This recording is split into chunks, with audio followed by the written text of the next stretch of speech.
यह चिन्ह आगाह करता है कि आगे के रास्ते पर गहराई है। यह चिन्ह दर्शाता है कि वहाँ एक रेलवे क्रॉसिंग है। यह चिन्ह दर्शाता है कि आगे रास्ते पर पत्थर चट्टाने गिरने का खतरा है। यह सड़क चिन्ह दर्शाता है कि चौराहे की मुख्य सड़क पर एक साइकिल पथ है। चिन्ह दर्शाता है आगे का रास्ता चौड़ा है। वाहनों को बाईं या दाईं ओर मोड़ना होगा। चिन्ह दर्शाता है कि सड़क पर मरम्मत कार्य चल रहा है। चिन्ह दर्शाता है कि सड़क के डिवाइडर में एक गैप है। सड़क पर एक दाहिने मोड़ के बारे में सचेत करता है। निर्दिष्ट क्षेत्र में ट्रक या भारी मोटर वाहनों का प्रवेश वर्जित है। यह दर्शाता है कि सड़क पर साइकिल चलाना मना है।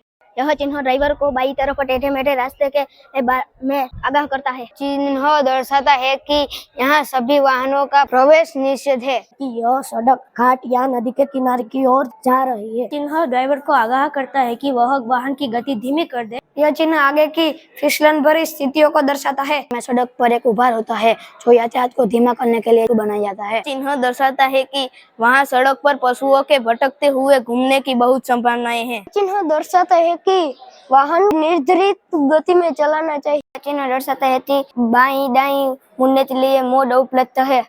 चिन्ह दर्शाता है कि आगे के रास्ते पर खड़ी चढ़ाई है। सड़क सुरक्षा जरूरी है।